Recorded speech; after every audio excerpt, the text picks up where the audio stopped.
శ్రీమాత్రే నమ. శ్రీ గురుభ్యో నమ. ద్వాదశ రాశుల వారికి కూడా ఈ యొక్క శ్రావణ మాసంలో ఎలా ఉండబోతుంది, ఏ ఏ రాశి వాళ్ళు ఏ ఏ రోజున ఎలాంటి మంత్రం చదువుకుంటే మంచిది అన్న విషయాన్ని ఇప్పుడు మనం తెలుసుకుందాం. తదుపరి కర్కాటక రాశి. కర్కాటక రాశి వారికి సంబంధించి శ్రావణ మాసంలో విశేషంగా వచ్చేటువంటి పర్వదినములలో ఎలాంటి పండుగలు చేసుకోవాలి, ఎలాంటి సత్ఫలితాలు పొందుతారు, ఈ యొక్క ఆచార వ్యవహారాల్లో భాగంగా ఉన్నటువంటి పర్వదినాల్లో మనం ఏమేం చేస్తే మంచిది అనే విషయాన్ని ఇప్పుడు మనం తెలుసుకుందాం. వాస్తవంగా కర్కాటక రాశి వారికి చంద్రుడు రాష్ట్రాధిపతిగా ఉంటాడు. చంద్రుడి యొక్క అధిదేవత దుర్గా స్వరూపము, అలాగే ప్రత్యధి దేవత జలనిధి దేవత.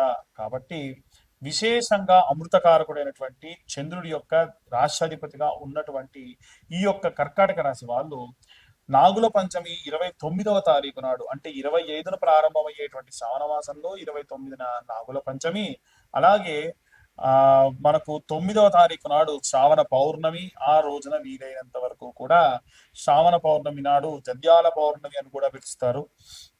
కాబట్టి వీలైనంత వరకు కూడా ఈ యొక్క శ్రావణ పౌర్ణమి నాడు కూడా విశేషమైనటువంటి సత్ఫలితాలు మీరు పొందవచ్చు. చాలా మంది మత్స్యకారులు ఎవరైతే చేపలు పట్టి అమ్ముకునేటువంటి వారు ఉంటారో మత్స్యావతార రూపంలో ఉన్నటువంటి స్వామివారిని ఆరాధిస్తారు. అలాగే ఎవరైతే పాడి పంటతో ఉంటారో వాటి యొక్క గోవులకు ఆచ్ఛాదన చేయడం అన్ని కూడా చేస్తారు. ఈ యొక్క కృష్ణాష్టమి రోజున 16 ఆగస్టున వచ్చేటువంటి కృష్ణాష్టమి రోజున చాలా మంది ఏమిటంటే కృష్ణాష్టమి రోజున కృష్ణుడికి పూజ చేయాలి, గోసేవ చేయాలని చేస్తారు. గోసేవ అంటే గోవుని మంచిగా నీళ్లు పోసి మంచిగా వాటిని స్నానం చేయించడం, దాని కింద ఉన్న గోశాలంతా శుభ్రం చేయడం, వాటి యొక్క గోమయం కాస్తంత తీసుకొని వెళ్ళి ప్రతి నిత్యము కూడా ఒక కప్పులా చేసుకొని పెట్టుకుంటే ఎండిపోతుంది అనుకోండి, అప్పుడు అది మంచి ఊదు కప్పులాగా అవుతుంది. అలా ఉన్నటువంటి ఊదు కప్ని వెలిగించి దాంట్లో ఇంతంత సాంబ్రాణి వేస్తే మంచి సత్ఫలితాలు పొందవచ్చు. కాబట్టి గోమయం అత్యంత శ్రేయస్కరం. దాని వలన ఎన్నో ఎన్నో జన్మల నుంచి చేసినటువంటి పాపములు కూడా పోతాయి. ఈ విధంగా మనం గోసేవ చేసుకోవాలి. ఇప్పుడు ఆ గోమయం అయిపోతుందంటే మళ్ళా మనం గోసేవకు పోవాల్సిందే. కాబట్టి ఈ ప్రకారంగా చేయొచ్చు. స్కందాషష్ఠి 29 ఆగస్టున వస్తుంది. ఆ రోజున కూడా కాలసర్పదోషం మిళితమైనటువంటి కాలము కాబట్టి ఆ సమయం నందు మీరు చంటనాగులకు అభిషేకాది క్రతువులు చేసుకోవడం కూడా విశేష సత్ఫలితాలు పొందవచ్చు. ఇవన్నీ కూడా గతంలో చెప్పినటువంటి వీడియోలో ఈ యొక్క అభిషేకం ఎలా చేసుకోవాలని నీట్ గా డీటెయిల్ గా చెప్పడం జరిగింది. ఒకసారి అది ఎవరైనా సరే ఫాలో అవ్వచ్చు. ఇది కావాలంటే దానికి సంబంధించిన డిస్క్రిప్షన్ కింద ఒక లింక్ లో పెట్టడం జరుగుతుంది. అలాగే అన్ని వర్గాల వాళ్ళు ఎలాంటి రెమెడీస్ తీసుకోవాలి, ఎలాంటి మంత్రపఠనం చేయాలనే విషయాన్ని ఇప్పుడు మనం తెలుసుకుందాం. విద్యార్థులు, గృహిణులు, సినీ రాజకీయ రంగాల వాళ్ళు, ఉద్యోగస్తులు, వ్యాపారస్తులు, రైతులు, చేతి వృత్తులు చేసుకునేటువంటి వాళ్ళు అందరికీ సంబంధించి శ్రావణ మాసంలో మనకు శ్రావణ మాసం అనేటువంటి పేరు ఉంది కదండి. ఆ పేరు ఎలా అంటే ప్రతి సంవత్సరం కూడా ప్రతి నెలలో కూడా పౌర్ణమి రోజున ఏ నక్షత్రం అయితే వస్తుందో ఆ మాసంగా పేరు వస్తుంది. చిత్తా నక్షత్రం పౌర్ణమి రోజు వస్తే చైత్రమాసం, అలాగే విశాఖ నక్షత్రం గనక పౌర్ణమి వస్తే వైశాఖ మాసం, అలాగే శ్రవణ నక్షత్రం పౌర్ణమి నాడు వస్తే అది శ్రావణ మాసం. ఈ శ్రావణ మాసం జూలై 25వ తారీఖు నుండి ప్రారంభమవుతుంది. ఈ జూలై 25వ తారీఖు నుండి కూడా ప్రారంభమైనటువంటి ఈ యొక్క శ్రావణ మాసంలో ప్రత్యేకంగా మనం వీలైతే శివకేశవుల యొక్క ఆరాధన చేయాలి, లక్ష్మీదేవి ఆరాధన చేయాలి, అలాగే గౌరీ స్వరూపంగా ఉన్నటువంటి అమ్మవారికి కూడా ఆరాధన చేసుకోవాలి. ముఖ్యంగా ఈ సంవత్సరంలో ఈ నెలలో ప్రత్యేకమైనటువంటి అంటే జూలై 25 నుండి ఆగస్టు 25 వరకు కూడా ప్రత్యేకమైనటువంటి పర్వదినాలు ఉన్నాయి. ఉదాహరణకు రక్షాబంధనం అంటే రాఖీ పౌర్ణమి, అలాగే దాన్ని జంధ్యాల పౌర్ణిమ అని కూడా అంటారు. ఈ పౌర్ణమి నాడు నార్త్ ఇండియా సైడ్ విశేషంగా ఎన్నో పూజలు చేసుకుంటారు. అవి ఏంటో అన్ని కూడా ఇప్పుడు మాట్లాడుకుందాం.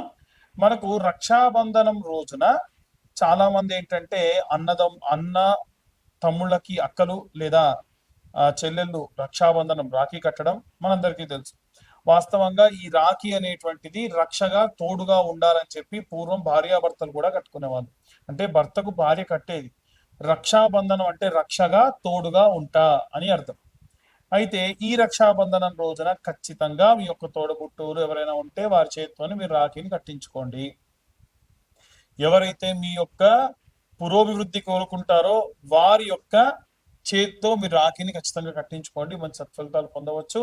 అలాగే జంధ్యాల పౌర్ణిమ అంటారు. ఎవరైతే ఉప ఉపనయనం అయ్యి యజ్ఞోపవీతం ఒంటిపై ఉన్నటువంటి వాళ్ళు ఆ రోజున ఈ యొక్క జంజాన్ని మార్చుకుంటారు. అలాగే ఉపనయనమైన వాళ్ళందరూ కూడా ఆ యొక్క రోజున కృష్ణాంజనం అని ఉంటుంది, జింక చర్మం, దాన్ని హోమంలో వేసేసి ఆ శరీరం పైన అది తాడుగా వేసుకుంటారు, మళ్ళీ మార్చి కొత్త వేసుకుంటారు.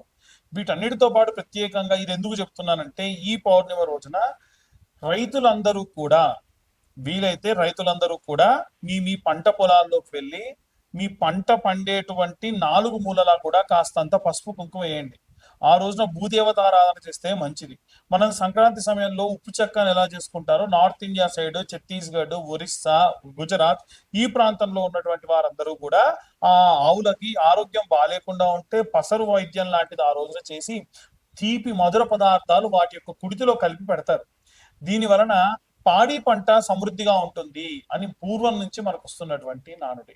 అలాగే బలరామ జయంతి అనేటువంటిది ఉంటుంది. దానికంటే ముందు జూలై 29వ తారీఖు నాడు నాగుల పంచమి ఉంది. నాగుల పంచమి రోజు కూడా గత వీడియోలో కూడా నేను ఈ యొక్క నాగుల పంచమి గురించి, లేదా ఈ యొక్క సర్పదోషం ఉన్నటువంటి సమయంలో చేయాల్సినటువంటి దాని గురించి చెప్పా. ఏమని అనంటే, క్లియర్ గా జంట నాగులకి ఈ యొక్క నాగుల పంచమి రోజున క్షీరము, అలాగే నీళ్లు పోసి శుభ్రంగా అభిషేకం చేసి, క్షీరం అంటే పాలు, పాలు నీళ్ళతో అభిషేకం చేసి గంధం పసుపు కలిపినటువంటి మిశ్రమంతో లేపనం రాసి 21 బొట్లు పెట్టి 21 ప్రదక్షిణాలు చేసి 2 దీప ప్రమిదలు ఒకదానిలో ఒకటి పెట్టి ఆవు నెయ్యి వేసి దీపం వెలిగించి ₹5 లేదా ₹10 వీలైనంత వరకు కూడా స్వామివారి దగ్గర పూలు పండ్లు సమర్పించి 21 ప్రదక్షిణాలు చేయాలి. ఇలా చేస్తే సర్పదోష సంభవిత దోషాలు కూడా పోతాయి. ఇవన్నీ కూడా గత వీడియోలు ఇంకా డీటెయిల్డ్ గా మీరు ఎంతెంత తీసుకెళ్లాలి ఏంటి అని చెప్పి గత నెలలో ఉన్నటువంటి సమయంలో, ఈ కాల సర్పదోష కాలం ఉన్న కాలం కాబట్టి ఈ సమయంలో చేసుకోండి అని చెప్పాను. అలాగే ఈ యొక్క 9వ తారీఖు నాడు మనకి ఈ యొక్క పౌర్ణమి అనేటువంటిది వస్తుంది. అలాగే నాగుల పంచమి 29వ తారీఖు నాడు వస్తుంది. అలాగే స్కంద షష్ఠి 29 ఆగస్టున వస్తుంది. ఆ రోజున కూడా ఇప్పుడు నేను చెప్పిన విధంగా మీరు జంట నాగులకు అభిషేకం చేసుకోవచ్చు. 16వ తారీఖు నాడు కృష్ణాష్టమి, గోసేవ చేస్తే మంచిది. ఆ రోజున అందరూ గోవు ప్రదక్షిణ చేస్తే మంచిది. 14వ తారీఖు నాడు బలరామ జయంతి అంటారు. ఆరోగ్యంగా లేని పిల్లలు ఎవరైనా ఉంటే ఆ యొక్క పిల్లల చేత్తోని నాగలికి కంకణం కట్టించి ఆ నాగలి మధ్యలో నుంచి పిల్లల్ని తిప్పుతారు. ఈ యొక్క కృష్ణాష్టమి రోజున ఆవు కింది నుంచి పిల్లల్ని తిప్పుతారు. ఇలా చేయడం వల్ల ఆరోగ్యం బాలేకుండా ఉన్న వారందరి యొక్క ఆరోగ్యం కూడా కుదుట పడుతుంది. కాబట్టి ఈ విధంగా ఈ శ్రావణ మాసంలో ఇవే కాకుండా మనకి శ్రావణ సోమవారాలు ఉంటాయి, శ్రావణ మంగళవారాలు ఉంటాయి, అలాగే శ్రావణ శుక్రవారాలు ఉంటాయి, అలాగే శ్రావణ శనివారాలు కూడా ఉంటాయి. ఈ శనివారాలు ఉన్నప్పుడు విష్ణుమూర్తి ఆరాధన చేయడం, సుదర్శన యాగాలు లాంటివి చేయడం, స్వామివారి యొక్క విష్ణునామ సహస్రనామాలు చదువుకోవడం చాలా మంచిది. సోమవారం నాడు ఓం నమ శివాయ అన్న మంత్రాన్ని, ఎన్ని సోమవారాలు ఉంటాయి అన్ని సోమవారాల పాటు ఓం నమ శివాయ అన్న మంత్రాన్ని ఈ యొక్క శ్రావణ మాసం అంతా కూడా పఠించడం చాలా మంచిది. అలాగే మంగళవారం నాడు విషయానికి వస్తే, మంగళవారం నాడు విశేషంగా ఈ యొక్క మంగళ గౌరీదేవికి నోములు చేసుకునే వాళ్ళు ఉంటారు. శ్రావణ శుక్రవారాలు వరలక్ష్మి వ్రతాలు చేసుకునేవారు ఉంటారు. మీ యొక్క ఆచార వ్యవహారాలను బట్టి ఇవన్నీ కూడా తూచా తప్పకుండా దేవతార్చనలో ఎటువంటి లోపం రాకుండా చేసుకొని ఆరోగ్యవంతంగా ఉండండి. చాలా మంది ఇవాళ రేపు కనుదిష్టి, విపరీతంగా దిష్టి, అక్కసు వెళ్ళబుచ్చుకోవడం, ఫలానా వాడు ఇంత సంపాదిస్తున్నాడు అంత సంపాదిస్తున్నాడు, నాకు ఆ యొక్క సంపాదన రావట్లేదు అనేటువంటి అక్కసు వెళ్ళబుచ్చుతూ ఉన్నారు. దీంతో ఏం చేస్తున్నారంటే, లేనిపోని యంత్రాలని మంత్రాలని ఆపాదించి వాళ్ళ ఇంటిపై వేయడం, మంత్రించినటువంటి పదార్థములు వేయడం, యంత్రములు వేయడం వేస్తారు. పరయంత్ర పరతంత్ర పరమంత్ర విచ్ఛేదనకు ఈ యొక్క జ్వాలాముఖి మాల ఉపయోగపడుతుంది. ఈ జ్వాలాముఖి మాల ఎవరికైనా కావాలి అంటే చండీ హోమంలో పెట్టి మీ దాకా అందించడం జరుగుతుంది. ఆసక్తి కలవారు ఎవరైనా సరే విత్ సర్టిఫికేషన్ నేను మీ దాకా అందిస్తాను. ఆసక్తి కలవారు ఎవరైనా సరే మమ్మల్ని కన్సల్ట్ చేయొచ్చు. కేవలం 1116లకు మీకు ఈ యొక్క సర్టిఫికేట్ తోటి ఈ యొక్క జ్వాలాముఖి మాల అందించడం జరుగుతుంది. ఆసక్తి కలవారు ఎవరైనా సరే కింద ఉన్న నెంబర్కి కాంటాక్ట్ చేసి పూర్తిగా విశేషంగా ఈ యొక్క మాలని అందుకోండి. మా ఛానల్ వాళ్ళు మీ దాకా రీచ్ అవ్వడానికి ఎన్నో రకాలైనటువంటివి పరిశోధనలు చేసి ఏ రెమెడీస్ మీకు చెప్తే బాగుంటుంది అనేది మా ద్వారా రాయించుకొని పదే పదే ఈ ప్రాబ్లంతో ఉన్న వాళ్ళు ఉంటారు గురువు గారు, ఫలానా ప్రాబ్లంతో ఉంటారు అని చెప్పి మీ దాకా అన్ని కూడా చెప్పిస్తూ ఉన్నారు. కాబట్టి దయచేసి ఎవరైతే ఛానల్ సబ్స్క్రైబ్ చేసుకోలేదో సబ్స్క్రైబ్ చేసుకోండి. ఛానల్ని ఈ వీడియో కనుక నచ్చితే లైక్ చేయండి. ఈ వీడియో మీకు ఏమైనా ఇన్ఫర్మేటివ్ గా ఉంటే ఇంకో నలుగురికి దాన్ని షేర్ చేసి ఎవరైతే ప్రాబ్లంలో ఉన్నారో వాళ్ళకి ఇచ్చేయండి. దాని వలన కాస్త మీకు ఇన్ఫర్మేషన్ అనేది పాస్ అవుతుంది, మాకు కూడా మా ఛానల్ పురోభివృద్ధికి దోహదపడే వాళ్ళు అవుతారు. అలాగే జాతకపరమైనటువంటి వాటి విషయాల్లో చాలా మంది అడుగుతూ ఉన్నారు. జాతకం పూర్తిగా పేరు, date of birth, time, place ఉంటేనే నాకు కాల్ చేసి అడగండి. పేరు, డేట్ ఆఫ్ బర్త్, టైం లేని వాళ్ళు ఎట్టి పరిస్థితుల్లో నేనే కాదు ఎవరి జాతకం చెప్తా అన్నా నమ్మి మోసపోవద్దు. చాలా మంది లక్షలకు లక్షలు ఖర్చు పెట్టుకున్నటువంటి వాళ్ళు కూడా ఉన్నారు. ఎట్టి పరిస్థితుల్లో ఈ పరిస్థితుల్లో మాత్రం ఉండకుండా ఉండండి.